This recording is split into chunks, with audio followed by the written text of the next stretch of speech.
Hey guys, tonight we're stepping quietly into a world where winter doesn't care if you're tired, prepared, or afraid.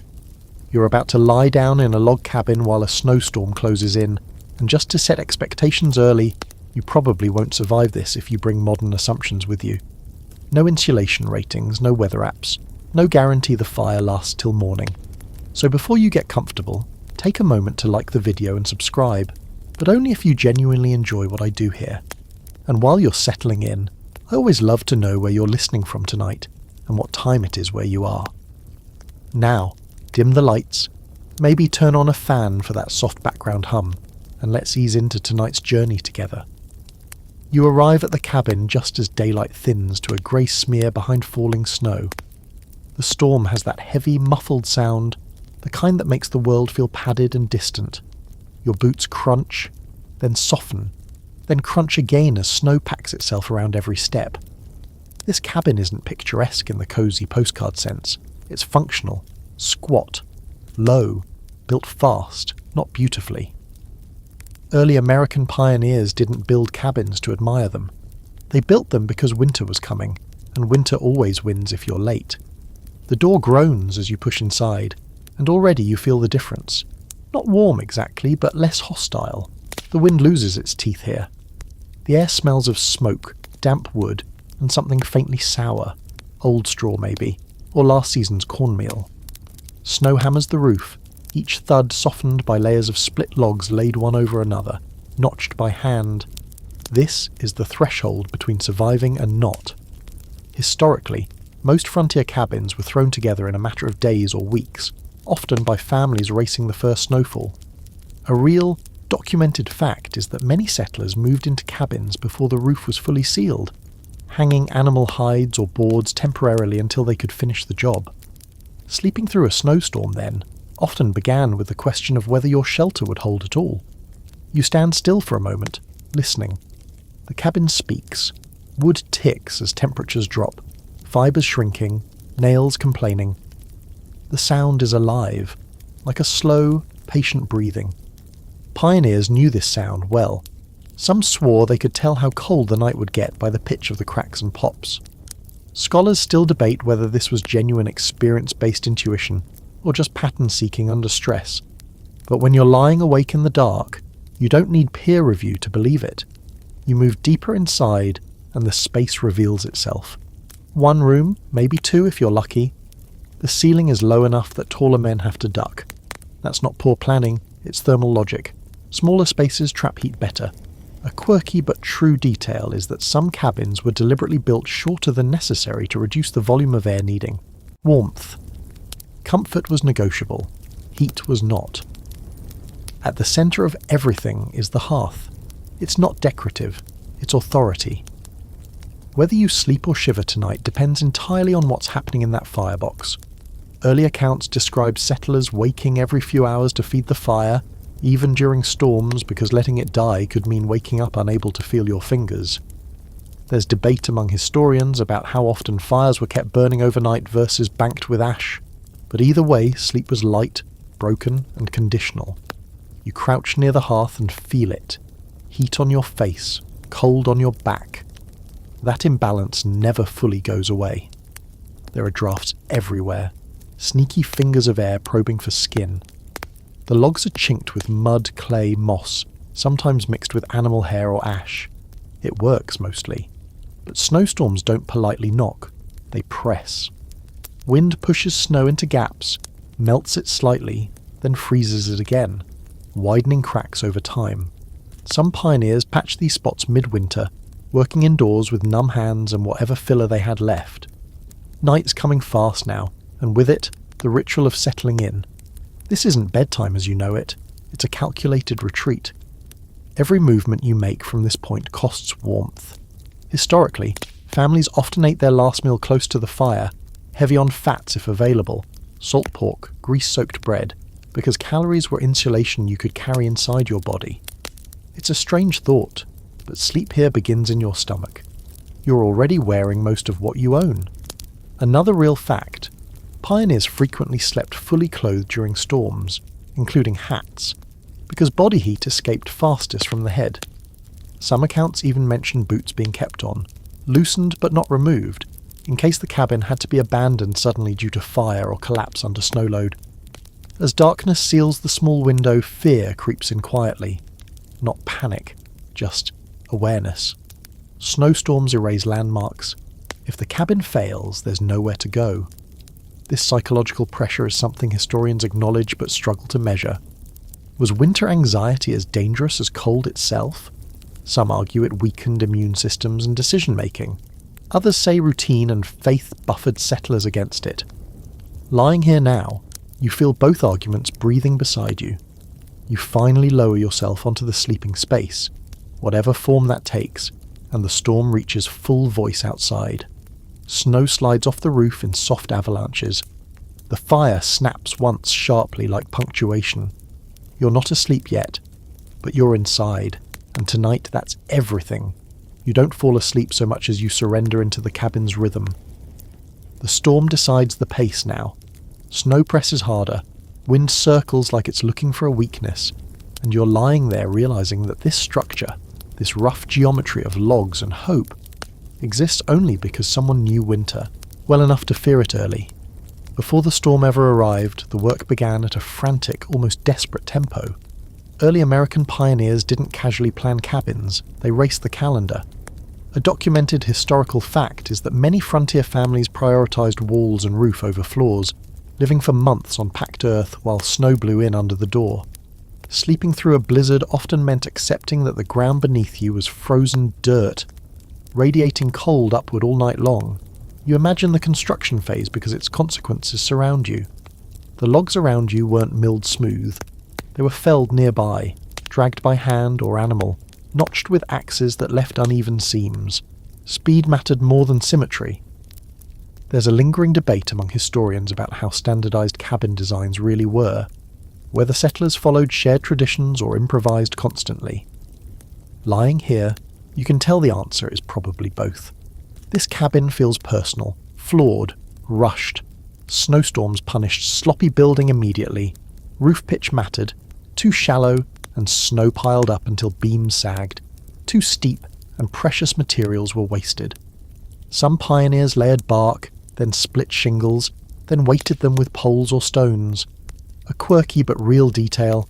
In certain regions, settlers laid entire logs across roofs to keep shingles from lifting in high winds. That weight above you now is comforting and terrifying at the same time. You shift slightly and feel cold creep back in where your body was. Heat is fragile here. It belongs to whoever occupies it. Cabins were often built partially into hillsides when possible, using earth as insulation. Archaeological evidence shows many frontier homes had their uphill walls pressed directly against soil. Scholars still debate how intentional this was versus simple convenience, but the thermal benefit is undeniable. If your cabin has that advantage, tonight is easier than most. The door is the weakest point. It always is.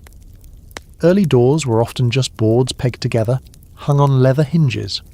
Snow snakes its way underneath, melts slightly, then refreezes, sealing the cabin in place by morning. There are diaries describing settlers chopping their way out after storms, waking to find the door immovable. Sleep in that context carries an edge.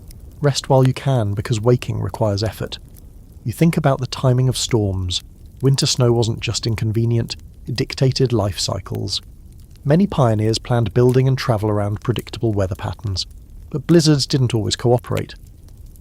A known historical fact is that sudden early storms caught entire wagon trains off guard, forcing families to erect emergency shelters that later became permanent cabins. Some of the most established frontier homes began as panicked overnight decisions. The cabin settles again. A long low creak as a beam adjusts under snow load. It's not failing, it's negotiating.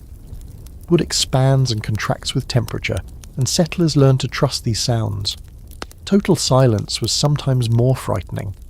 A completely still cabin in extreme cold could mean joints had frozen solid, increasing the risk of sudden cracks or collapse when temperatures rose again.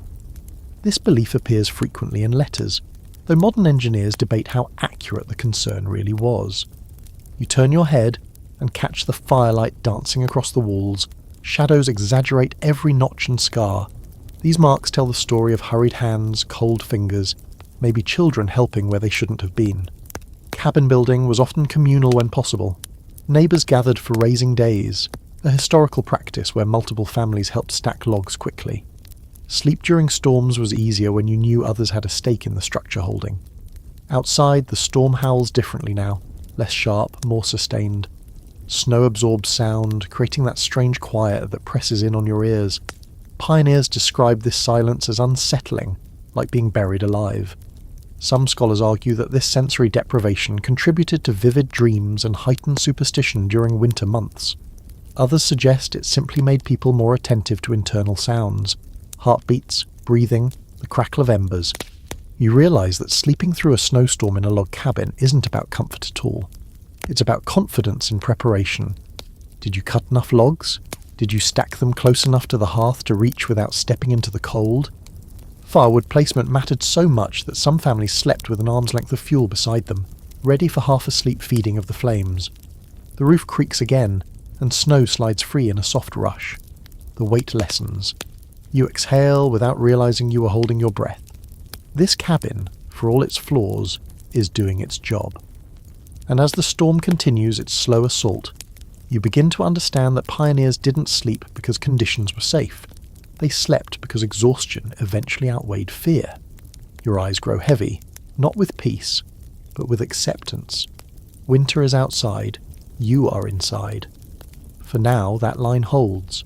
Sleep doesn't last long before the cold finds you again, slipping through the cabin the way water finds cracks in stone. You shift, half awake, and feel the wind testing every seam. This is where chinking becomes the quiet hero of the night. The spaces between the logs, uneven, hand-cut, never quite matching, are packed with whatever could be found. Mud, clay, moss, dried grass, even bits of cloth. Tonight, those choices are the difference between tolerable and brutal.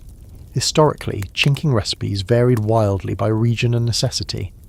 A documented fact is that many pioneers mixed clay with ash from the hearth, creating a crude but surprisingly effective insulation that hardened over time. Others pressed moss or Spanish moss into gaps, counting on its natural insulating properties. Scholars still debate which materials worked best, but the truth is most families used whatever was closest when winter threatened. You can feel where the chinking is thin. A cold line traces along the wall like an invisible finger. Some pioneers hung quilts, spare clothing, or even animal hides over these problem spots. A quirky but real detail. In some cabins, settlers deliberately smeared fresh mud inside during winter, accepting the mess because it sealed drafts temporarily. Cleanliness surrendered to survival. The wind shifts direction, and the cabin responds with a low whistle. That sound means air is moving somewhere it shouldn't. Early settlers learned to read these noises the way sailors read rigging. A rising whine could mean snow had cleared one gap but opened another. There's an ongoing scholarly debate about how intentional this acoustic awareness really was, whether pioneers truly listened to their cabins or simply grew familiar with constant noise. Either way, you're doing it now, without thinking. Snow pushes against the walls, insulating and threatening at the same time. Heavy drifts actually help, sealing gaps and blocking wind, but too much pressure can bow logs inward. Some families shoveled snow up against their cabins on purpose, treating it like a white blanket. This technique, borrowed from indigenous winter practices, is well documented but wasn't universally trusted. You can understand why. Inviting snow closer feels wrong, even if it helps. The fire has settled into embers. You can tell without opening your eyes. The snap and roar are gone, replaced by a soft, steady glow. Heat radiates low now, pooling near the floor. That's a problem if you're sleeping on a raised platform, but a blessing if you're closer to the ground. Cabin sleeping arrangements often change with the season for this reason, a fact supported by multiple frontier accounts. You pull your covering tighter, feeling its weight and smell. Blankets were rarely just blankets. They were layered combinations of wool, linen, and animal fur, each adding texture and scent. A fringe detail that surprises many historians is how commonly animal skins were used fur-side in, despite shedding and odour. Comfort was secondary to trapping heat, and fur did that well. The wall beside you ticks sharply as temperature drops again. Logs contract. Chinking strains. You half expect something to pop loose, but it holds. Some pioneers carried spare mud or clay indoors during storms specifically for emergency patching. Imagine waking at midnight, fingers numb, pressing cold mud into a wall while snow rages inches away. Sleep here was never sacred. It was provisional. Your breath fogs the air faintly. That's normal. Diaries mention frost forming on interior walls during severe cold snaps. Scholars debate how common this was, but enough accounts exist to suggest it wasn't rare. You imagine, waking with eyelashes stiff, blankets rimed with ice. And yet, people survived. Not comfortably, but consistently enough to push westward. The storm outside deepens into that dense, pressing quiet again. Snow absorbs sound so completely it feels like the world has ended beyond the cabin walls. This silence fed folklore. Some settlers believe spirits travelled more easily during snowstorms because the land itself was muted. Others thought silence meant predators were near. There's no firm evidence either way, but belief itself offered explanation when none was available. You adjust, careful not to break the fragile heat pocket you've built. Movement costs warmth. Pioneers learned to lie still for long stretches, even awake, conserving heat the way one conserves breath underwater. Modern sleep science would call this uncomfortable, maybe even unhealthy. But frontier life rewrote the rules. The chinking holds, the fire waits, the cabin breathes. You drift again, not deeply, but enough. And as the snow continues to pile against the walls, you understand that sleeping through a storm isn't about defeating the cold. It's about slowing it down just enough to last until morning. You wake without opening your eyes, the way people do when something changes in the room.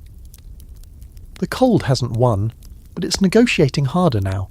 Space feels tighter. That's not imagination. Cabin size was one of the most intentional survival tools pioneers had, and nights like this prove why. Early American log cabins were often shockingly small by modern standards. A documented historical fact is that many measured no more than 12 by 16 feet, sometimes housing entire families. Historians debate whether this was due to limited resources or deliberate thermal strategy, but the effect is undeniable. Fewer cubic feet of air meant less heat to lose. Tonight, every inch matters. You sense other bodies nearby even if you can't see them clearly. Shared warmth was essential. Pioneers didn't sleep alone if they could avoid it, especially during snowstorms. Parents, children, sometimes extended family all clustered together. There are accounts of neighbours sheltering together during extreme weather, cramming multiple families into a single cabin. Privacy was a luxury traded away for survival. You shift closer to the warmest mass beside you. This isn't awkward, it's understood. Body heat was currency. A quirky but well-documented detail is that people sometimes rearrange sleeping positions throughout the night, rotating who slept closest to the fire or the least drafty wall. Scholars still debate how structured this was versus instinctive, but the practice appears repeatedly in winter journals. The cabin's low ceiling traps what warmth exists. Smoke stains darken the beams overhead, evidence of countless fires burning just below safe ventilation. Early cabins lacked proper chimneys at first. Some used simple smoke holes in the roof, a historical fact that surprises many is that chimneys were sometimes added months or years after initial construction, meaning early winters involved constant negotiation between warmth and smoke. You smell it now. Faint, acrid, but tolerable. Smoke seeps into everything. Clothes, hair, blankets. Carbon monoxide wasn't understood, though pioneers recognized that bad air made people sick or sleepy. Scholars debate how many deaths were caused by smoke inhalation versus cold, but enough warnings appear in letters to suggest families took ventilation seriously, even when it meant losing heat. The storm outside intensifies, and the cabin responds with deeper sounds. Long groans instead of sharp cracks. Snow piles against the walls, shrinking the effective space even more. This actually helps. Snow insulates, sealing lower gaps and blocking wind. Some pioneers intentionally shoveled snow against their cabins for this reason. A technique borrowed from indigenous winter practices. It felt wrong, but it worked. You tuck your knees in, making yourself smaller. That instinct is ancient. Conserving heat means conserving surface area. Blankets are pulled tight, shared where possible. There's no tossing and turning here. Movement is expensive. Sleep becomes stillness punctuated by brief wakeful checks. Is the fire alive? Is the wind changing? Is everyone breathing? Children were often placed between adults, a living buffer against cold. This wasn't just emotional comfort, it was thermal logic. Frontier accounts frequently mention children sleeping soundly during storms, while adults lay awake, monitoring the night. Scholars debate whether this reflects resilience or simple exhaustion, but either way, responsibility kept sleep shallow for those at the edges. The cramped space amplifies every sound. A cough echoes like a warning. A log pops and everyone stiffens. You feel how fear behaves differently here. It doesn't spike, it simmers. Long winters taught people to live with a constant low-level awareness of risk. Modern psychology might call it hypervigilance. Pioneers called it common sense. The fire shifts, a log collapsing inward with a soft thud. Sparks flare briefly, painting the walls with light. You feel the heat wash over your face, then fade. Someone will have to tend it soon. Sleep comes in layers. Light, deeper, then light again, always ready to break.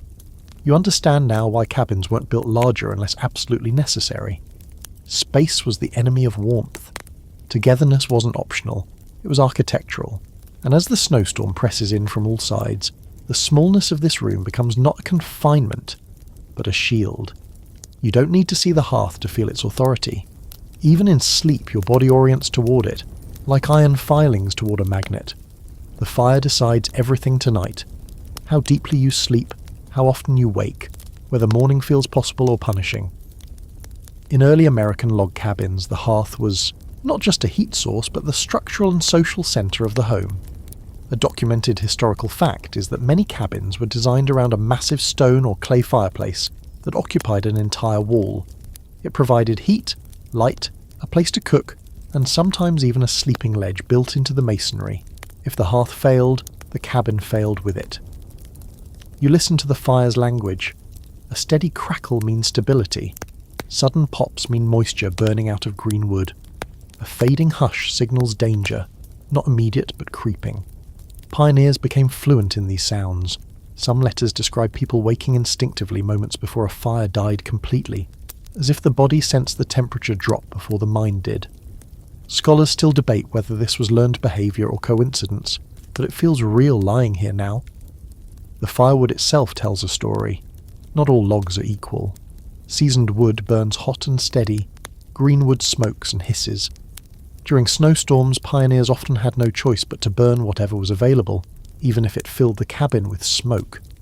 A quirky but true detail is that some families hoarded their best firewood specifically for nights like this, treating it as a winter emergency reserve rather than daily fuel. You picture the woodpile outside, buried now under fresh snow. That pile determined whether you slept or shivered. Firewood wasn't just fuel, it was time. Each log represented minutes of warmth. There's an ongoing scholarly debate about how much wood a frontier family needed to survive a winter. Estimates vary wildly, but all agree on one thing. Running out was catastrophic. Someone stirs near the hearth. You hear the soft scrape of a poker, the shift of a log. Sparks rise, then settle. Heat blooms again, slow and uneven. The cabin exhales. You feel it on your cheeks, then your hands. This is the rhythm of the night.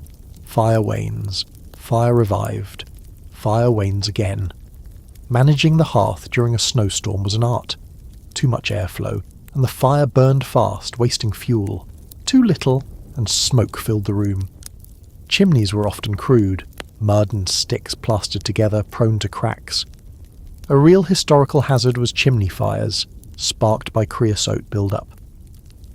Pioneers knew this risk instinctively, even if they didn't understand the chemistry, and sometimes chose cooler fires over safer sleep. There's debate among historians about whether pioneers kept fires burning all night, or banked them heavily with ash. Both methods appear in records. Banking saved fuel but risked the fire dying completely. Keeping it burning meant frequent waking. Either way, uninterrupted sleep was rare.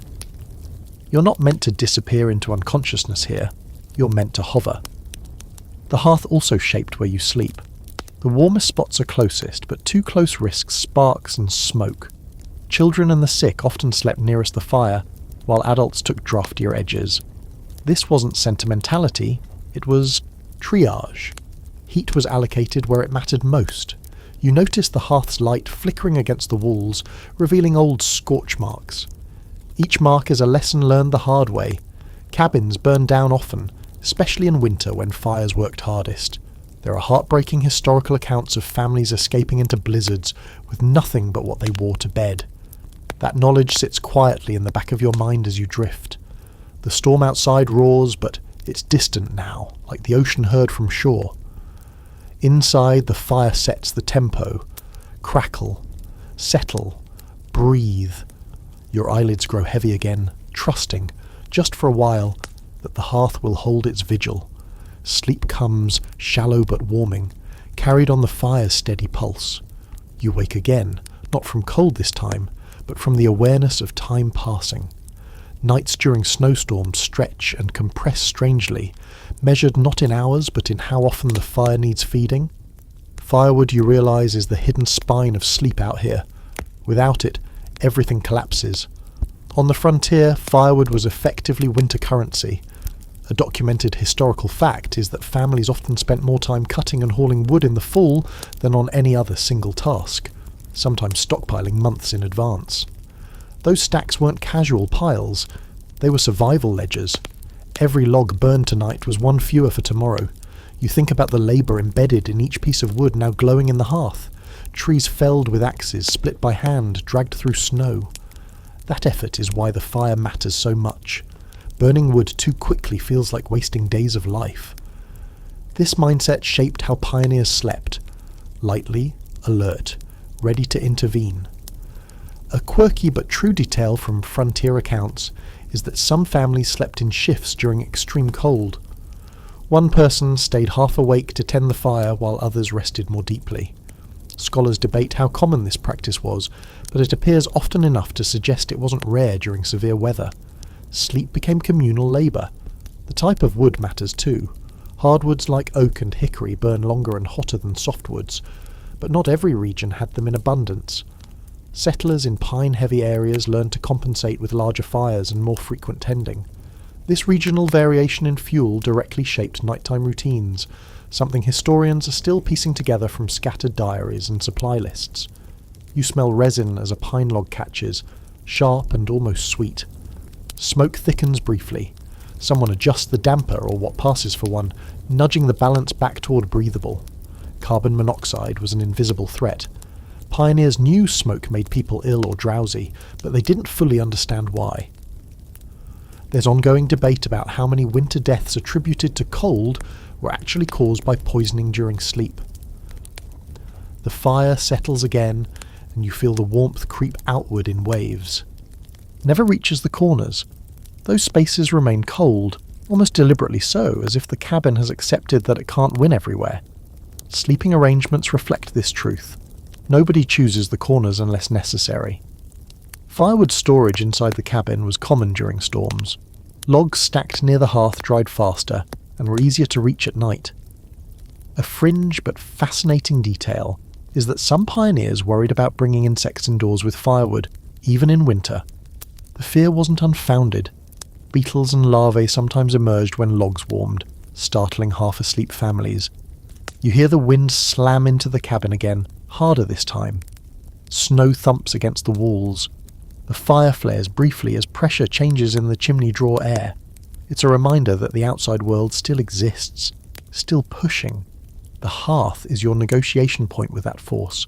There's debate among scholars about whether pioneers truly slept less than modern people or simply slept differently. Fragmented, polyphasic sleep seems common in historical records. You feel it now, dozing, waking, dozing again, never fully gone. This pattern may have been protective, keeping people responsive to fire, weather, and each other. Your body learns the rhythm quickly. Wake, listen, assess. Sleep, but not deeply. The firewood determines how long each cycle lasts. When a log burns down to coals, your mind stirs automatically, even before the cold reaches you. Eventually, exhaustion weighs more than vigilance. You drift again, trusting that the pile of wood is sufficient, that morning will arrive before the last log is gone. Fire crackles softly, the storm rages on, and sleep, uneven, negotiated, earned, holds for now. Sometime in the deep middle of the night, you become aware of the air itself, not its temperature, its quality. Breathing feels different now, heavier, faintly sharp. This is the constant trade pioneers made during snowstorms. Warmth for breath, breath for warmth. Smoke is never fully absent in a frontier cabin. Even with a functioning chimney, drafts shift during storms, pushing smoke back down into the room. A documented historical fact is that early chimneys were often made of wood plastered with mud, called cat and clay, which leaked smoke constantly and sometimes caught fire. Living with smoke wasn't an accident. It was expected.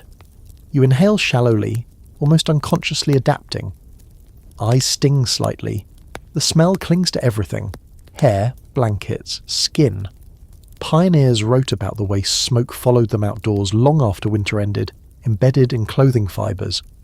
Some scholars argue that this constant exposure may have offered limited protection against insects or bacteria. Others see it purely as a health hazard. Lying here, it just feels like part of the environment. Drafts complicate everything. Air sneaks in low and escapes high, creating invisible currents you can feel on your face. A cold line brushes your cheek, then disappears. You adjust instinctively, turning toward warmth. Cabins without proper flues relied on these drafts to carry smoke away, but storms disrupted the balance.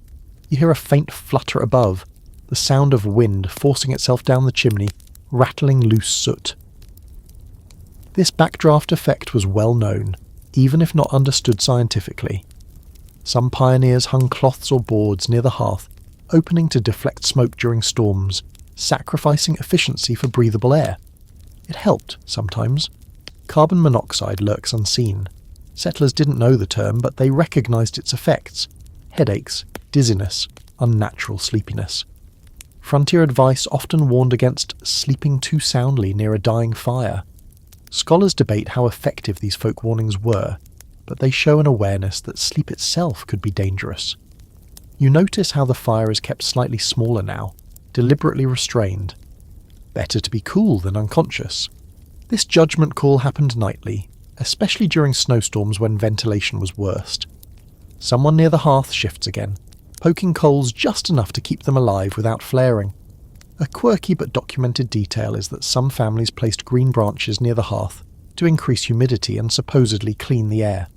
The science is questionable, and historians debate whether it helped at all, but the practice appears often enough to suggest it offered psychological comfort if nothing else. You listen to breathing around you, slow, uneven, sometimes interrupted by coughs.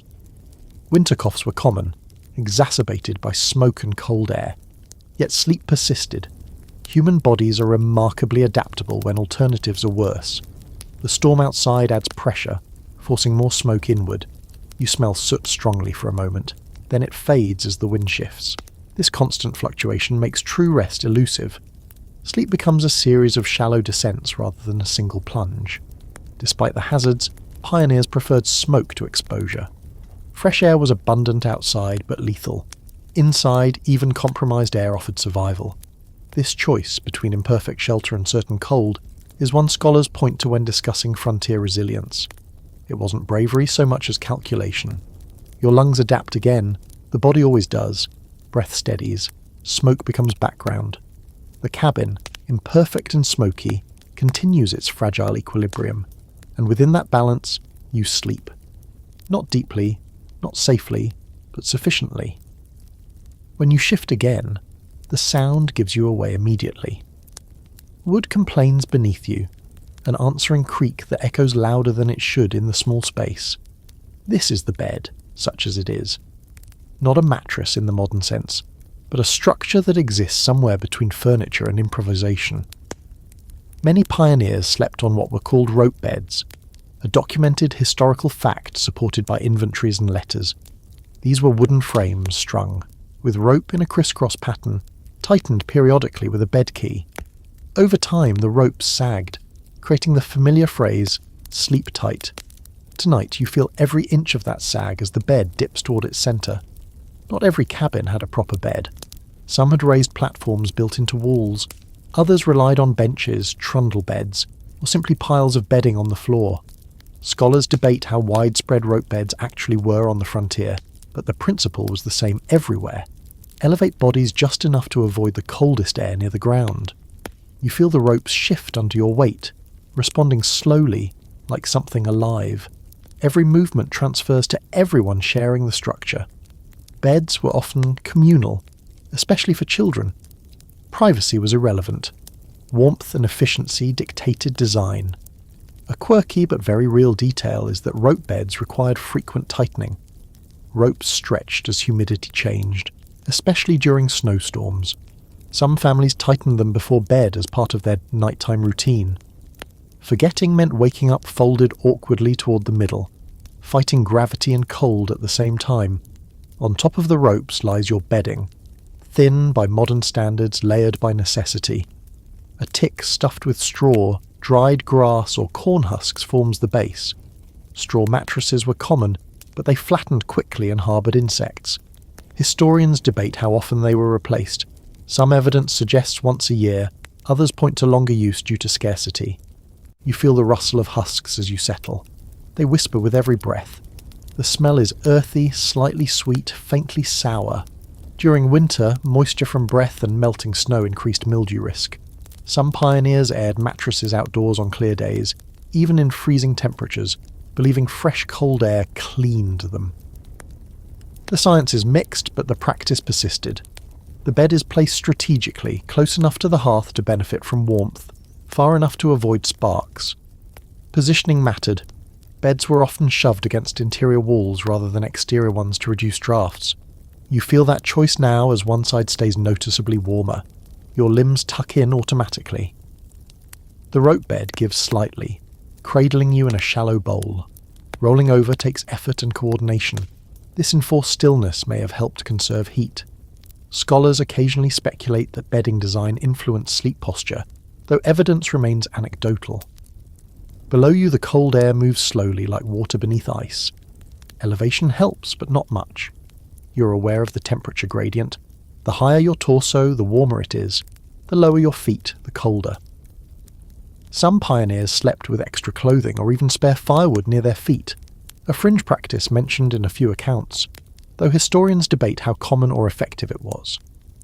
The bed creaks again as someone nearby shifts. No one apologizes. Sound is unavoidable. The cabin absorbs it and moves on. Sleep here is public, audible, shared. As the storm continues outside, the rope bed holds you just above the worst of the cold, suspended between ground and air, wakefulness and rest. It isn't comfortable, but it's enough. And in this place, enough is the standard. You sink a little deeper into the bedding as the night wears on, the straw and husks shifting under your weight, like dry leaves caught in a slow current. This mattress doesn't cradle you, it negotiates with you. Every movement rearranges it, every breath presses it flatter. Straw mattresses were among the most common forms of bedding for early American pioneers, a documented historical fact confirmed by household inventories and settler diaries. They were cheap, replaceable, and locally sourced. Corn husks, when available, were prized because they lasted longer and held their shape better than straw. Tonight you can feel the difference. Some areas firm, others collapsing. The mattress makes noise. A constant faint rustle accompanies even the smallest shift. Pioneers grew used to this sound, but during a storm it added to the sense that nothing was ever fully still. Scholars debate whether this background noise disrupted sleep or simply blended into the cabin's nighttime symphony. Lying here, it feels oddly soothing, like leaves moving under snow. You notice the way cold travels upward through the mattress. Straw insulates poorly once compressed. The warmth you generate has to fight its way back toward you.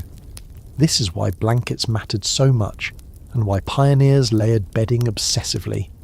The mattress alone was never enough. A quirky, but real detail.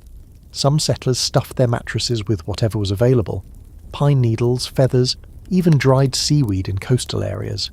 Each material changed the sleep experience. Pine needles smelled sharp and pleasant but poked through fabric. Feathers were luxurious but clumped in damp weather. Historians still debate which fillings were most common, but scarcity usually decided. Moisture is the enemy now. Snow melts off boots and clothing, breath condenses in the cold air, and the mattress absorbs it all. Damp bedding steals heat fast. Some pioneers laid boards or hides beneath mattresses to block moisture rising from the floor. This practice appears frequently in winter accounts, suggesting it made a noticeable difference. You adjust your position slightly, trying to find a warm pocket that hasn't collapsed yet. The mattress resists, then gives. Over time, pioneers learned where the soft spots formed and avoided them, rotating mattresses when possible. Comfort wasn't static, it was managed. The smell of the bedding grows stronger as the night deepens, earthy, vegetal, faintly musty. This scent was the smell of sleep for generations of settlers. Modern noses might recoil, but to them, it meant shelter. There's debate among historians about how hygiene standards affected health outcomes, but winter often forced people to tolerate conditions they'd otherwise fix. Insects are mercifully absent tonight, driven deep by cold. In warmer seasons, straw mattresses could harbour fleas and lice, but winter storms offered temporary relief. Some pioneers believed severe cold purified bedding. While not entirely true, freezing temperatures did reduce pests, lending credibility to the belief. You feel the mattress shift again as someone else settles. The bed dips toward the centre, pulling you slightly closer. This shared gravity reinforces closeness. Beds were rarely personal property. They were shared resources. Even adults sometimes slept several to a bed during extreme weather. Outside, the storm continues its slow accumulation. Inside, the mattress flattens a little more with each passing hour. By morning, it will feel harder than it did at dusk. This nightly transformation was expected. Mattresses were fluffed, beaten, or refilled whenever materials allowed. For now, though, it holds. The straw sighs softly. Your body warmth lingers just long enough. Sleep deepens, not because conditions improve, but because your body adapts. The mattress, imperfect and alive with sound, becomes part of the cabin's fragile promise. Not comfort, but endurance. You pull the layers closer without fully waking, a practiced motion that doesn't disturb the fragile warmth you've built. Blankets here aren't single objects, they're strategies. Each one does a different job, and together they decide whether the night is tolerable. On the frontier, blankets were valuable trade goods. A documented historical fact is that wool blankets, especially those produced in Britain or later in American mills, were among the most prized household items settlers owned. They were durable, heavy, and retained warmth even when damp. Many families owned only a few, patching and repairing them for decades. You feel the weight of wool pressing down, dense and reassuring. Weight matters. It traps air, slows heat loss, keeps you anchored. Over that might be a quilt, lighter, pieced together from scraps of worn clothing. Quilting wasn't decorative here, it was recycling at its most practical. Scholars debate how common quilts were on the early frontier, but winter accounts mention them often enough to suggest they were widespread where fabric was available. Animal furs add another layer. Deerskin, bear or smaller pelts were used fur side in, despite shedding and smell. A quirky but real detail is that some pioneers preferred sleeping under multiple smaller pelts rather than one large hide, allowing them to adjust layers through the night. It wasn't elegant, but it worked. You share these coverings. Blankets weren't assigned, they were pooled. During snowstorms, everyone slept under whatever layers existed, redistributed as the night demanded. Children and the elderly were often tucked deepest, with adults creating a human barrier against drafts. This arrangement appears repeatedly in diaries, suggesting it was standard practice. Sleeping under shared covers means negotiating movement. One person turning affects everyone, but the benefit outweighs the inconvenience. Shared heat builds slowly, then stabilizes. Once established, breaking it feels dangerous. You stay still, even if something itches, even if your leg cramps. Movement costs warmth. A debated point among historians is whether pioneers ever slept naked or lightly clothed under heavy covers. Most evidence suggests the opposite. People slept fully dressed, sometimes even in coats. Blankets supplemented clothing. They didn't replace it. You feel fabric bunched at your elbows, stiff with smoke and wear. The smell is intense. Wool, fur, wood smoke, human. It's not unpleasant, just strong. This was the scent of winter survival. Blankets absorbed everything and gave it back slowly. Washing was rare in freezing weather. Instead, blankets were aired when possible, hung near the hearth or outside on clear, cold days. You notice how the layers shift slightly as the fire pulses. Heat rises, blankets trap it, then it leaks away, gradually. This buffering effect smooths out temperature swings, making sleep possible. It's primitive insulation, but effective. There's folklore wrapped into these coverings too. Some pioneers believed certain furs brought luck or protection during storms. Bearskins were thought to ward off illness, wolf pelts to bring vigilance. Scholars debate whether these beliefs influenced actual usage or were stories told after the fact, but belief itself offered comfort. The storm outside dulls, then surges again. Inside, under the layered weight, you remain mostly unaware. The blankets do their quiet work. They don't make you warm, they make you less cold. And in this place, that distinction is everything. You never really undress for this kind of night. Even in sleep, your body expects interruption. You feel the stiffness of fabric at your knees, the weight of layers pressing where modern sleep would demand softness. Here, clothing is part of the bedding. A documented historical fact is that pioneers commonly slept fully clothed during winter, especially during snowstorms. Shirts, trousers, wool stockings, sometimes even coats stayed on through the night. Removing clothing wasted heat and time, and both were precious. If the fire failed, or the cabin caught fire, being dressed could mean the difference between escape and disaster. You feel the seams of your clothes digging slightly as you curl in. Wool itches faintly. Linen is stiff from repeated wear. Nothing here is designed for rest, but everything is designed for endurance.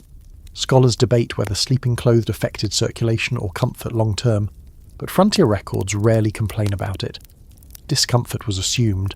Boots are nearby, within reach. Sometimes they're loosened and left on, sometimes they're removed but kept close, to the fire to prevent freezing solid. There are accounts of settlers waking to boots so stiff with ice they had to be thawed before wearing. That delay, in an emergency, could be fatal. So tonight you keep them close. Hats stay on.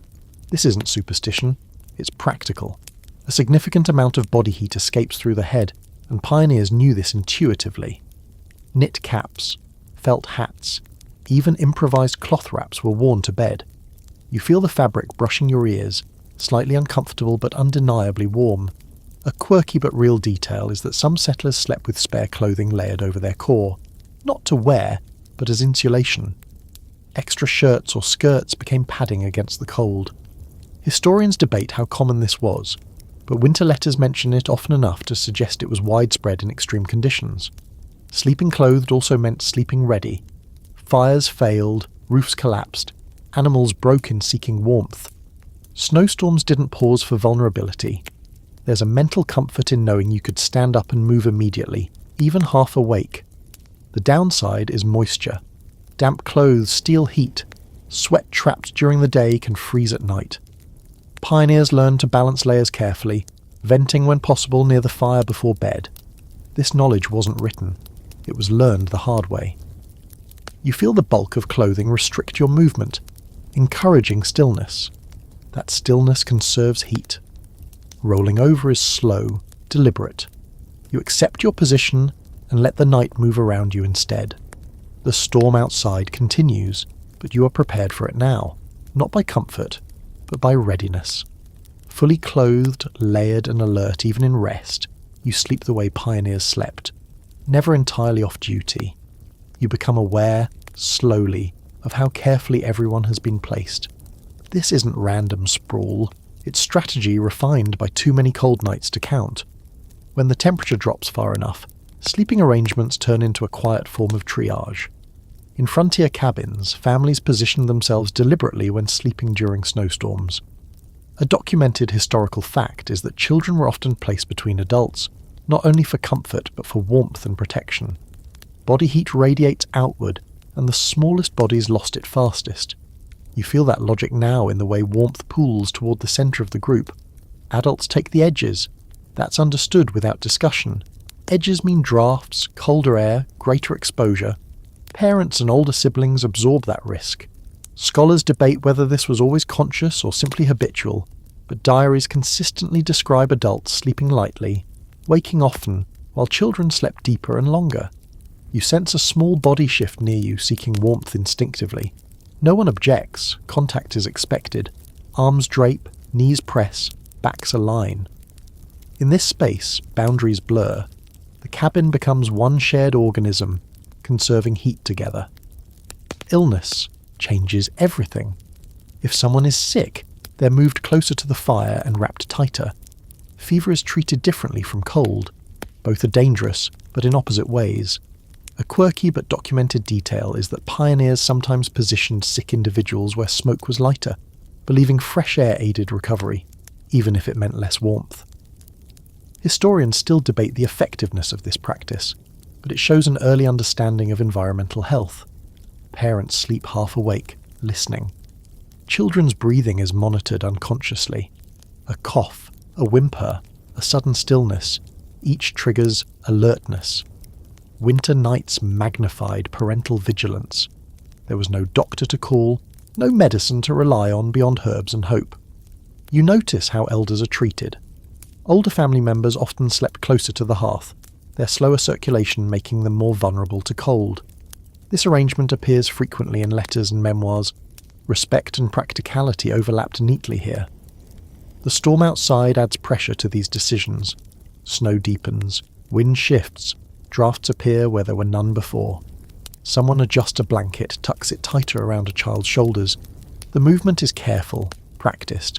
There's debate among historians about whether such close sleeping increased the spread of illness. It likely did. But isolation meant cold, and cold killed faster. Pioneers chose the risk they could manage. You feel the warmth stabilize again as everyone settles. The cabin returns to its low murmur, fire breathing, wood ticking, wind pressing. In this careful arrangement of bodies, sleep becomes possible once more. Not peaceful, but protected. Just beneath you, below the floorboards or separated by only a thin layer of packed earth, something shifts. A dull thump, a breath. The sound isn't threatening, it's familiar. Animals are down there, and their presence matters more than you might expect. In many early American log cabins, livestock were sheltered directly beneath the living space, or in an attached lean-to during winter. A documented historical fact is that cows, goats, pigs, and chickens were often brought close to the house during snowstorms to protect them from freezing, and to take advantage of the heat they produced. This wasn't sentimentality, it was thermal engineering. You feel it now, faint but real. Warmth rising from below.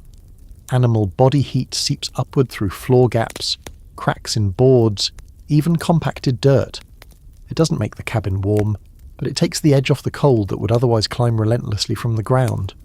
The smell is unmistakable. Earth, hay, manure, animal breath. It blends with smoke and straw into something uniquely winter frontier. Modern sensibilities might recoil, but pioneers associated these smells with survival. Scholars debate how common it truly was to house animals directly under sleeping spaces, but archaeological evidence and first-hand accounts suggest it was widespread in harsher climates. You hear a cow shift its weight, hooves scraping softly. Chickens rustle, settling deeper into themselves. Animals sleep differently, lighter, alert, responsive to sound. Their movement adds another layer to the cabin's nighttime chorus. Instead of being unsettling, it's grounding. Life continues below you. A quirky but real detail is that some settlers believed animals could sense changes in weather before humans. Restless livestock beneath the floor was thought to signal worsening storms or approaching danger. Historians are divided on whether this belief influenced decisions or simply offered reassurance, but many diaries mention watching animals closely during winter nights. The practical risks were obvious: disease, parasites, structural damage. Animals could weaken floorboards, introduce pests, or create unsanitary conditions. Yet winter forced compromise. Separating livestock too far from the cabin meant losing them to cold, predators, or starvation. Keeping them close meant enduring smell and noise in exchange for warmth and security.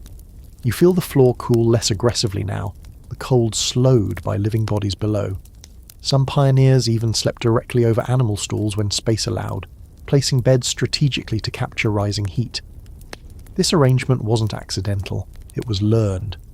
There's debate among scholars about how much measurable warmth animals provided. Modern calculations suggest it wasn't dramatic, but when every degree mattered, even a small increase could be decisive. Lying here, you don't care about numbers, you care about sensation, and you feel it. The storm outside presses harder. Inside, above animals and beneath blankets, between fire and family, you're held in a web of shared survival. Human and animal, breathing together through the night. Sleep deepens slightly now. The cabin feels fuller, steadier, and as snow piles higher, the warmth from below becomes one more quiet ally against the cold. The night has a sound now, one you only notice once you stop trying to sleep. It's not just the storm, it's the cabin responding to it. Every log, every joint, every nail has a voice, and together they narrate the weight of snow. You lie still and listen. A sharp crack from the wall, a long groan from the roof beam, a soft hiss as wind pushes snow into a gap and it melts just enough to refreeze. These sounds are constant during heavy snowfall. A documented historical fact is that pioneers often learned to identify normal structural noises versus dangerous ones, waking instantly if a sound was unfamiliar. Wood behaves strangely in extreme cold. It contracts, stiffens, then sometimes snaps microscopically. That popping sound isn't failure, it's adjustment. Scholars debate how much settlers actually understood about these mechanics, but familiarity bred a kind of practical literacy. You're learning it now, one sound at a time. The roof bears the brunt. Snow piles on in uneven layers, heavy and wet near the edges, lighter and drier toward the peak. If too much accumulates, beams bow. Some pioneers climbed onto roofs during storms to push snow off, a dangerous practice mentioned in multiple diaries. Whether it truly prevented collapse or simply risked lives is debated, but the fear of roof failure was real. You hear a low, sliding rush as snow finally releases and falls away from the eaves. Relief washes through the cabin, almost collective. Weight lifts. Beams relax. Sleep becomes possible again. Inside, the fire responds to pressure changes. Wind down the chimney makes flames flicker sideways, sparks jumping briefly before settling. You smell fresh smoke, then less. The cabin adjusts its breathing again. These sounds were both warning and comfort. Total silence meant either extreme cold or something worse. Snow packed so tightly it sealed all gaps. That kind of quiet unnerved settlers. Noise meant movement. Movement meant the cabin was still alive. There's a quirky but well-recorded belief that cabins spoke during storms, offering omens. A loud crack might mean a long winter. A settling groan could mean safety. Scholars debate whether these interpretations were superstition or psychological coping, but when you're lying awake at night, the difference doesn't matter much. You become adept at filtering sound. The steady roar of wind fades into background. The rhythmic tick of contracting wood becomes almost soothing. What wakes you now is deviation, a new pitch, an unexpected pause. Someone stirs as a louder crack echoes. You feel tension ripple through the group, then subside when nothing follows. The cabin holds. Sleep comes in short bursts between these auditory checks. Each time you drift, the sounds continue, reassuring in their persistence. The storm is loud, but the cabin answers louder, asserting its presence against the weight of winter. By listening, you stay safe, and eventually, by trusting what you hear, you sleep again. At some point, the storm stops sounding violent and starts sounding absolute. The wind no longer howls, it presses. Snow doesn't fall so much as accumulate, layer upon layer, erasing distance and direction. This is when fear creeps in, quiet and persistent, because white silence is harder to read than noise. You lie awake, staring into darkness, and realize how completely cut off you are. Snowstorms didn't just bring cold, they erased the world. A documented historical fact is that pioneers frequently became disoriented after heavy snowfall, unable to find nearby barns, wells, or even neighbouring cabins just yards away. People froze to death within sight of shelter because landmarks vanished overnight. That knowledge sits heavy in your chest. If something goes wrong, fire, collapse, illness, There is nowhere to go. The storm has closed all exits, not physically, but mentally. This psychological weight is mentioned, often in frontier letters, though scholars debate how consciously settlers framed it as fear. Some argue it was normalised, folded into daily life. Others suggest it accumulated quietly, like snow itself. You listen for signs of the outside world. There are none. No animals moving, no branches creaking. Snow absorbs everything, wrapping the cabin in a thick padded hush. This silence unnerved people deeply. Some pioneers wrote that it felt like being buried alive, the cabin transformed into a coffin of logs and breath. To cope, people told stories. Folklore bloomed in winter. A quirky but well-documented detail is that many settlers believed spirits travelled more freely during snowstorms, when sound and sight were muted. Stories of winter apparitions, lost travellers, and wandering lights circulated widely. Scholars debate whether these tales reflected genuine belief or served as cautionary metaphors meant to keep people close to home. You feel your thoughts drift toward these stories despite yourself. The mind fills silence with narrative. Shadows near the wall seem to move. The fire's glow flickers like something alive. You remind yourself that fear wastes energy, and energy is heat. Calm becomes a survival skill. Faith played a role here too. Many pioneers prayed before sleep during storms, not always aloud, sometimes just as a mental rhythm. Prayer, hymn, or repeated phrase offered structure when the outside world disappeared. Historians note that winter entries in diaries often include more spiritual reflection than summer ones, suggesting darkness pushed people inward. You focus on what you can control: breath, stillness, listening. You catalogue familiar sounds: fire breathing, wood ticking, animal movement below. Each one anchors you. The cabin is still here, so are you. Eventually the silence stops feeling like threat and starts feeling like containment. The storm has wrapped you up, sealed you in place. Nothing can reach you easily now. Not help, but not harm either. This shift, from fear to acceptance, is something frontier writers describe with surprising clarity. Your body relaxes slightly, muscles unclench, sleep returns, fragile but real. Outside, the world is gone. Inside, the cabin holds a small pocket of life, breathing steadily through the white dark. Before sleep fully takes you again, you remember the small rituals that made this night survivable. Snowstorms didn't just happen to pioneers, they were prepared for, anticipated, folded into routines that began hours before anyone lay down. Even on the coldest days, there was work to be done before nightfall. A documented historical fact is that settlers followed strict evening routines in winter, hauling extra firewood inside, banking the fire properly, checking chinking and securing doors and shutters. These tasks weren't optional. Forgetting one could mean waking up colder, sicker, or not at all. You picture it now, the deliberate pace, the way movements slowed as daylight faded. Rushing, wasted energy, every action was economical. Firewood was stacked within arm's reach of the hearth, arranged by size so smaller pieces could revive dying embers quickly. Larger logs waited for longer burns. This system appears in multiple frontier descriptions, suggesting it was widely practiced. Water was dealt with carefully. Buckets were brought inside so they wouldn't freeze solid overnight.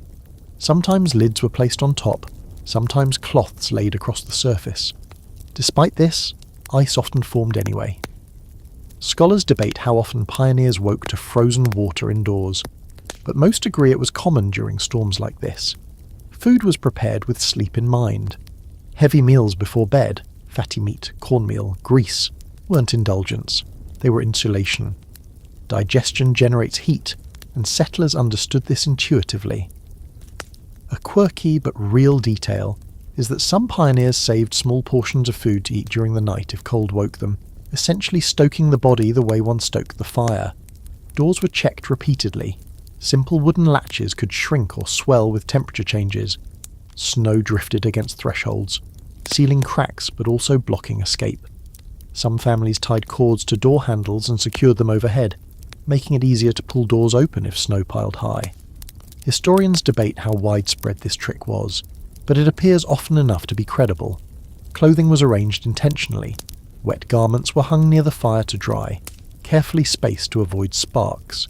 Tomorrow's clothes were placed where they wouldn't freeze stiff. Nothing was left to chance because morning arrived cold and impatient. There was also mental preparation. People spoke less as night deepened. Voices dropped. Children were calmed. Storms demanded quiet focus. This behaviour wasn't written instruction. It was learned behaviour passed down through winters survived. You feel the result of all that preparation now. The fire holds longer. The cold creeps slower. The cabin feels ready, not just occupied. That readiness eases your mind, allowing sleep to deepen a little more. Ritual becomes reassurance. Knowing everything that could be done has been done frees you to rest. And as the storm presses on outside, these small practiced routines hold the line between chaos and morning. You wake to a strange sensation. Cold that feels organised, deliberate. The storm hasn't ended, but it has settled into something heavier, more patient. The fire is lower now and the cabin feels different, sharper, clearer, as if the night has finally claimed its deepest hold. Your breath hangs in the air. You can see it.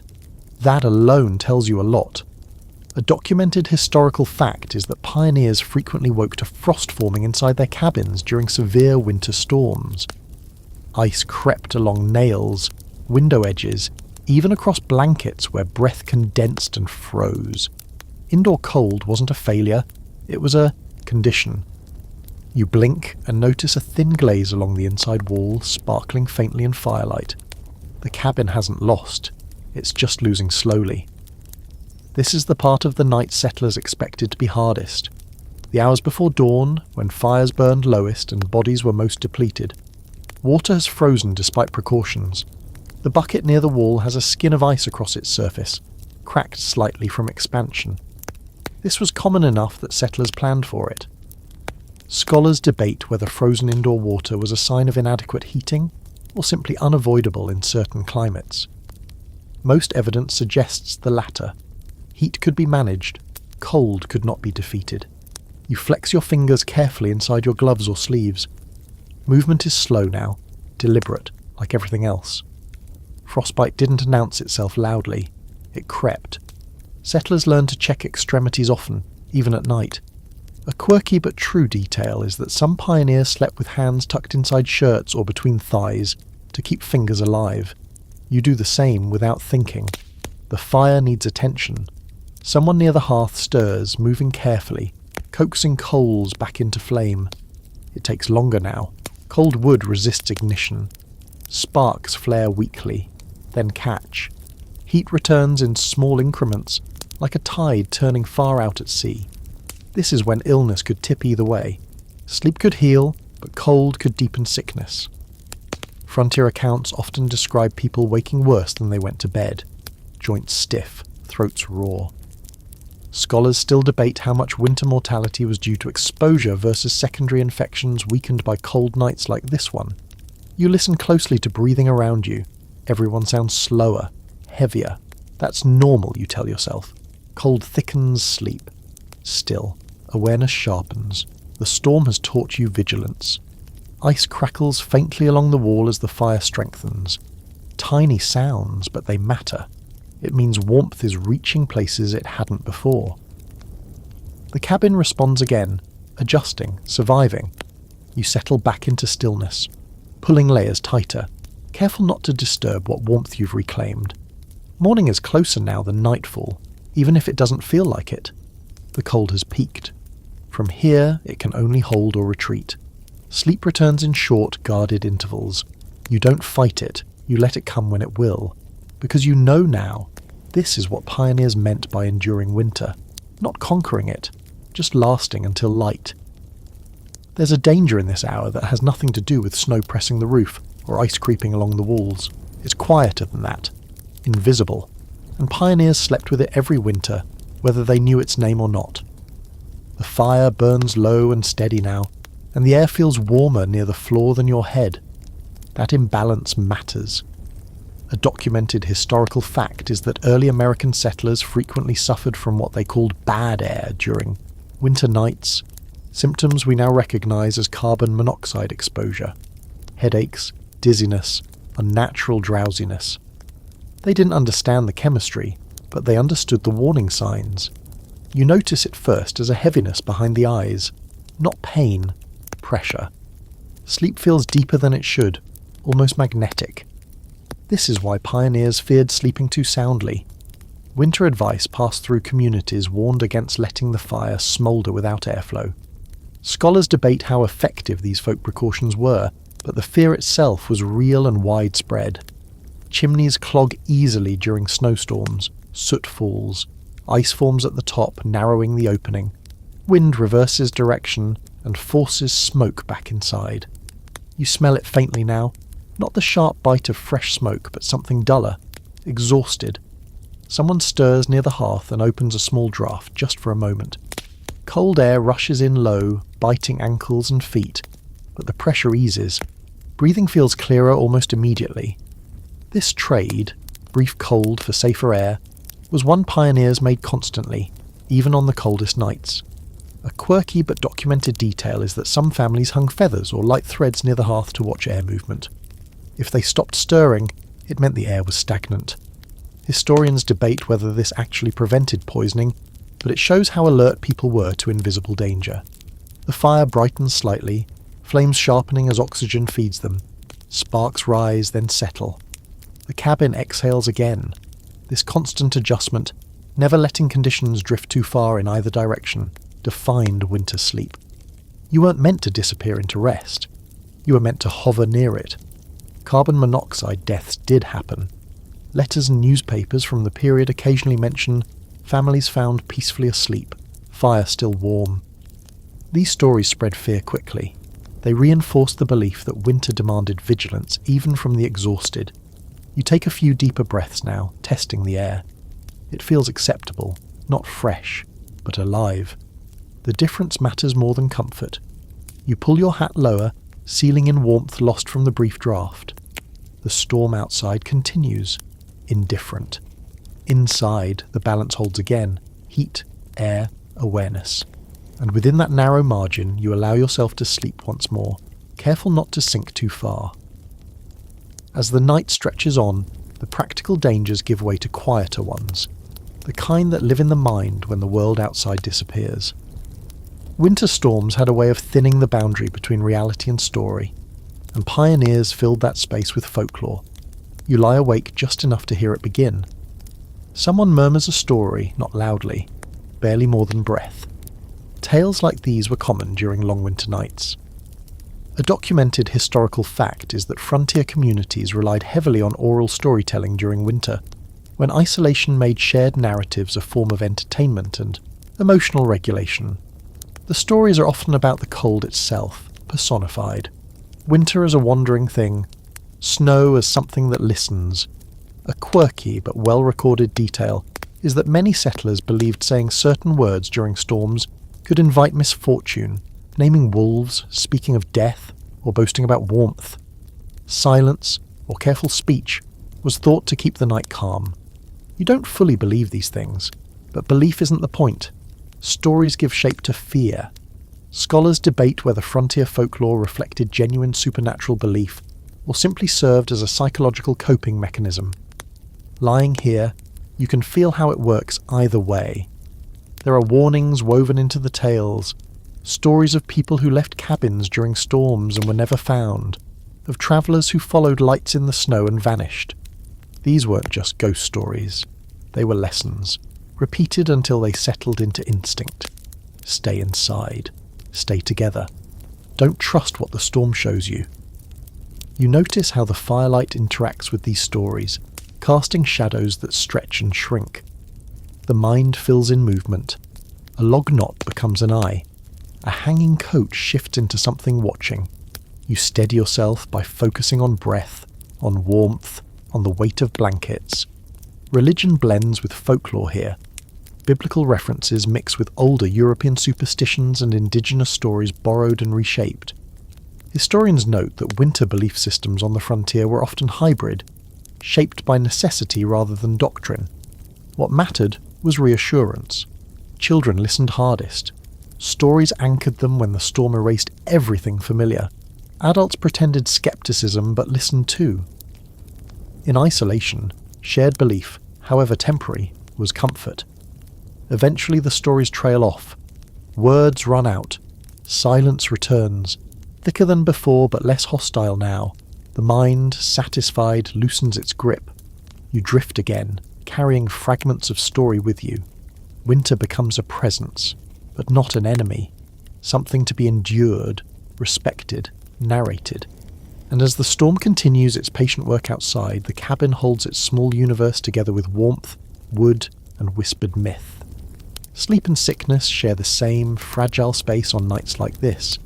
The cold doesn't just press against the cabin, it presses into bodies, testing which ones will bend and which ones will break. You feel it in your joints now, a deep ache that isn't pain exactly, more like a warning. A documented historical fact is that winter illness was one of the leading causes of death among early American pioneers. Exposure didn't always kill outright. More often, it weakened the body just enough for pneumonia, influenza, or lingering infections to take hold. Snowstorms were dangerous not only because of cold, but because they trapped sickness indoors with everyone else. You listen more carefully to breathing around you. A cough sounds wetter than before. Someone shifts restlessly, unable to find warmth. These signs mattered. Pioneers watched each other closely during winter nights, noting changes that might require action by morning, if morning came gently enough to allow it. Frostbite was the other quiet threat. It didn't announce itself dramatically. Fingers went numb, toes lost feeling, skin hardened. Frontier accounts often mention people waking to find damage already done. Scholars debate how much frostbite occurred indoors versus outdoors, but many agree that poorly heated cabins made it a real nighttime risk. You flex your toes inside your boots or stockings, encouraging blood to move. Movement risks heat loss, but stillness risks injury. It's another calculation, another compromise. Some pioneers slept with hot stones wrapped in cloth near their feet, heated briefly in the hearth before bed. This practice appears in multiple accounts, though historians debate how common it truly was. Tonight, you wish you had one. Illness changed sleep patterns immediately. The sick often slept closer to the fire, even if it displaced others. Fever meant blankets were adjusted constantly, on, off, then on again. Herbs might be brewed if available, their bitter smells mixing with smoke. Treatment was limited, but attention was not. Children were watched most closely. Winter could turn a mild sickness into something fatal in a single night. Parents slept lighter still, waking at every sound. This constant vigilance exhausted people, but exhaustion was preferable to loss. There's a long-standing scholarly debate about whether frontier winters were truly harsher than those endured by later generations, or whether perception amplified suffering. Lying here, the debate feels academic. Cold is cold. Bodies respond the same way now as they did then.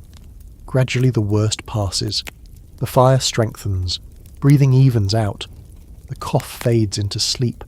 Not healing yet, but holding. Survival on the frontier often looked like this. Not improvement, just stabilization, till conditions allowed more. You settle again, aware that sleep tonight isn't just rest. It's medicine, risk, and hope tangled together. And as the storm continues outside, you understand how pioneers measured survival not by comfort, but by who was still breathing when morning arrived. As the night thins toward morning, you realize that much of what's kept you alive through this storm just didn't originate with the cabin at all. It was learned, borrowed, adapted. Frontier survival was rarely invented from scratch. A documented historical fact is that early American pioneers adopted many winter survival techniques from indigenous peoples, particularly in colder regions. Methods for insulating shelters, managing fires, and conserving body heat were often learned through observation or direct instruction. Without this knowledge transfer, many settlers would not have survived their first winters. You see it in the snow piled deliberately against the cabin walls, a practice long used by indigenous winter dwellings to block wind and insulate. Settlers who tried it sometimes resisted at first. It felt counterintuitive, but those who adopted it survived more comfortably. Scholars debate how willingly this knowledge was acknowledged in later accounts, but evidence of its use is widespread. Clothing too reflects this influence. Layering strategies, the use of animal hides, and moccasin-style footwear were all adaptations learned from indigenous neighbours. A quirky but real detail is that some pioneers slept wrapped in hides, prepared using indigenous tanning methods, which made them softer, warmer and more flexible than European-style leathers. Fire management shows the influence as well. Banked fires, controlled airflow, and the careful use of embers rather than open flame were techniques refined long before European settlement. Frontier diaries occasionally reference Indian methods for keeping fires alive overnight, though scholars debate how accurately these practices were recorded. Even sleeping posture mattered. Curling tightly, minimizing exposed surface area, sharing warmth. These behaviours were observed and adopted. They weren't written instructions. They were copied, practiced, remembered, because they worked. There's ongoing academic discussion about how much settlers understood the origins of these techniques versus simply using them pragmatically. Some later narratives downplayed indigenous contributions, framing adaptations as frontier ingenuity. But archaeology and earlier records tell a clearer story. Survival knowledge flowed across cultures, even when relationships were tense or unequal. You feel gratitude now, even if no one around you names it. The cabin holds because it incorporates lessons learned long before logs were stacked here. This night, harsh as it is, would have been harsher without that shared knowledge. As sleep returns, lighter now, you understand winter survival as a collective memory, passed hand to hand across generations and cultures. The storm didn't teach these lessons, it enforced them. The cold you're feeling now has a geography to it. Not all frontier winters were the same, and the way pioneers slept through snowstorms shifted subtly, depending on where the cabin stood on the map. You can feel those differences even without knowing the coordinates. A documented historical fact is that pioneer cabins in northern regions, New England, the upper Midwest and frontier Canada, were often built tighter and lower than those farther south. Thicker logs, steeper roofs, smaller windows. In contrast, cabins on the southern frontier emphasize ventilation, sometimes at the cost of warmth. Those design choices shaped sleep profoundly during storms. You imagine how this night would feel farther north. Longer darkness, colder air, snow that squeaks underfoot instead of crunching. Settlers there relied even more heavily on shared, sleeping, constant fire tending, and heavier bedding. Scholars debate whether northern pioneers slept less, or simply slept more lightly, but records consistently describe fragmented rest and frequent waking. In the Appalachians, cabins were sometimes tucked into hollows or built against slopes using terrain as insulation. You can feel the wisdom in that now. Earth doesn't move, Earth doesn't leak heat as quickly as air. This technique, borrowed again from indigenous practices, appears frequently in mountain settlements. Out on the plains, things changed. Wind was the enemy there, relentless and directionless. Cabins faced narrower sides toward prevailing winds, and sleep during storms meant listening not just for cold, but for structural strain. Some settlers on the plains slept in dugouts, homes partially underground, where snowstorms passed almost unnoticed above. Scholars still debate whether dugouts were healthier or more dangerous than cabins, but they were undeniably warmer. Farther west, snowstorms came with altitude. Thin air, rapid temperature drops, unpredictable weather. Pioneers there often slept in closer proximity to fires, but struggled with smoke more than cold. Regional accounts describe headaches and restless sleep, which historians debate could be early descriptions of altitude effects rather than just smoke. You realise that there was no single pioneer sleep. There were adaptations layered over adaptations, each shaped by land and climate. What stayed consistent was the mindset: prepare, cluster, listen, endure. The storm outside your cabin doesn't care about region, but the way you're surviving it, how you're sleeping, breathing, sharing warmth, is deeply local. And as dawn edges closer, you carry that understanding with you. Frontier sleep was never one-size-fits-all. It was geography made personal. Time behaves differently now. The storm has stretched the night until it feels elastic, pulled thin and wide. You've slept, but not in a way that produces clear memories of dreaming. Instead, consciousness has come and gone in waves, leaving you unsure how long you've been here, waiting for light. This distortion of time was a common winter experience on the frontier. A documented historical fact is that pioneers often measured winter nights not by hours but by events. How many times the fire was fed, how often the wind shifted, whether the animals settled or stirred. Clocks, if present at all, were unreliable in cold, and darkness lasted so long that conventional timekeeping lost relevance. You feel that loss now. Night doesn't feel like a pause between days, it feels like its own season. Scholars debate whether this altered sense of time affected mental health, contributing to what we might now call seasonal depression. Frontier diaries often mention long, heavy nights and sluggish mornings, but rarely name emotional distress directly. Silence was expected, endurance was praised, your body responds by slowing everything down. Movements are economical, thoughts drift without urgency. This is how people survived long winters, not by fighting monotony, but by sinking into it. Sleep wasn't a single event, it was a state you hovered in for months. You notice how the darkness itself feels thick. Without artificial light beyond the fire, shadows dominate. The cabin exists in gradients of black and ember glow. Pioneers often rose and slept in segments during winter, waking for hours at night to tend fires, talk quietly, or simply sit. Historians call this segmented sleep, and evidence suggests it was common long before electricity. Winter storms reinforced it. You might be awake now and not realize it fully. Eyes closed, mind drifting, body resting. This in-between state conserves energy while keeping you responsive. It's not restful by modern standards, but it's functional. Outside, the storm has begun to ease, though you can't hear it yet. Snow muffles everything, creating the illusion that nothing has changed. Many settlers wrote about being surprised by morning light after nights like this, as if dawn arrived suddenly rather than gradually. You breathe slowly, matching the cabin's rhythm. Fire, wood, wind, breath. These replace hours and minutes. Time becomes circular instead of linear, and in that loop, sleep finds you again, not as escape, but as suspension. You wait there, balanced between night and morning until the dark finally loosens its grip. Light arrives quietly, almost apologetically.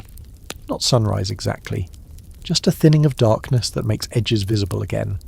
You sense it before you see it, the way the cabin's interior shifts from absolute black to a spectrum of grey.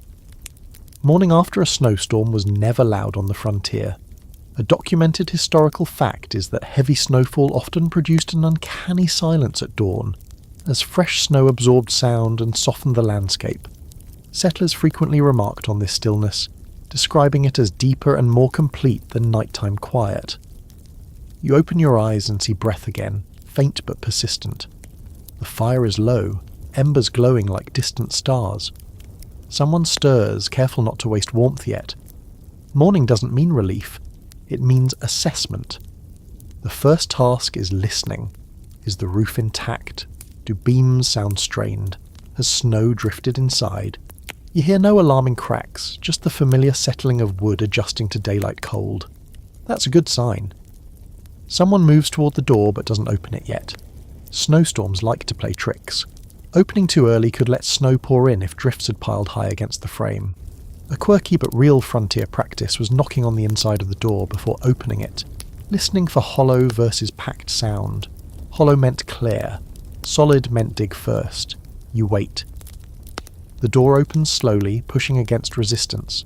A spill of pale light floods the cabin, reflecting off white so bright it almost hurts your eyes. The world outside has been erased and rewritten overnight. Fences gone, paths vanished, trees transformed into unfamiliar shapes. This moment appears again and again in pioneer accounts, the shock of seeing how completely a storm could reshape the land. Scholars debate whether this disorientation contributed to accidents after storms, as people misjudged distances and directions they thought they knew well. Cold rushes in with the light, sharp and immediate. The door closes again quickly. Inside, warmth is preserved. The outside world can wait. Animals stir below, louder now, aware of the shift in light. Chickens cluck. A cow snorts. Life continues. That sound steadies you. Breakfast will be simple if it happens at all. Food is secondary to restoring heat. Firewood is added carefully, coaxing the hearth back to strength. Water is chipped free from ice. Movement is slow to avoid injury in stiff bodies. You stretch cautiously, joints protesting. This stiffness was expected. Settlers often wrote about mornings being the hardest part of winter storms, not nights. Night was survival. Morning was recovery. As light grows stronger, fear recedes. The storm has passed, or at least paused. You've made it through another winter night. Not comfortably, but successfully. And in this pale, quiet morning, you understand something pioneers knew well. Surviving the storm wasn't the end of the work, it was just permission to begin again. As the cabin slowly warms again, you find yourself thinking less about the night itself, and more about what it leaves behind. Winter storms weren't isolated events for early American pioneers. They were teachers. Each one adjusted habits, reshaped cabins, refined how people slept the next time snow came down hard. A documented historical fact is that many pioneer families modified their cabins over successive winters, adding thicker chinking, smaller windows, better chimneys, or lofted sleeping areas after learning what failed in storms. Sleep wasn't just endured, it was improved incrementally. One survived night at a time. You see the evidence around you. Extra hooks for blankets near the hearth. A patch of newer mud in the wall. A sleeping platform positioned just a little closer to warmth and convenience. These aren't design choices from a plan, they're memory made physical. The habits formed here carried forward. Sleeping clothed, layering bedding, light, segmented sleep. Even as homes improved, these patterns lingered. Scholars debate how long frontier sleep habits persisted after families moved into framed houses or towns, but diaries suggest that winter vigilance stuck around long after it was strictly necessary. There's a quirky continuity too. Phrases like sleep tight, practices like banking fires, even the instinct to cluster during cold nights. These echo into modern life, stripped of their original danger but still recognisable. The frontier left fingerprints on how Americans think about winter comfort. You realise that what you experienced wasn't misery in the way modern imagination often frames it. It was constraint, narrow margins, attention. Pioneers didn't expect sleep to be perfect. They expected it to be sufficient.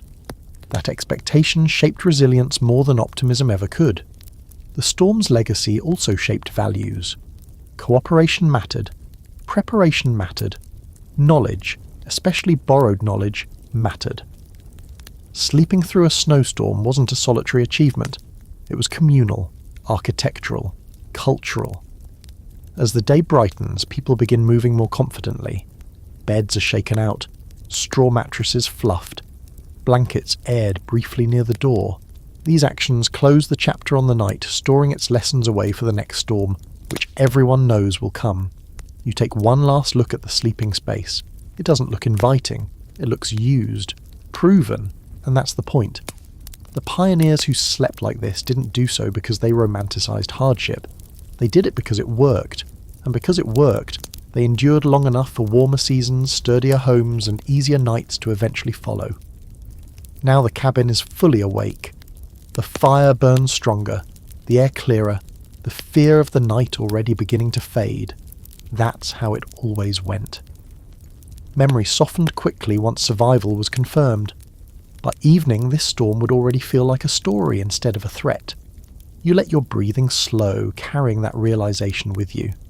Early American pioneers slept through snowstorms not because they were immune to cold or fear, but because they learned how to make just enough space between themselves and the worst of it.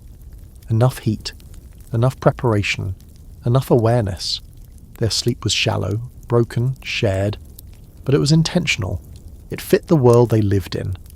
And in many ways, it reminds you that rest doesn't have to be perfect to be restorative. Sometimes it just has to hold you until morning. So as you drift now, far removed from log walls and winter silence, you carry a quieter understanding of resilience. Not loud, not heroic, just steady, just enough. The storm passes, the cabin holds, and sleep, however imperfect, does its work.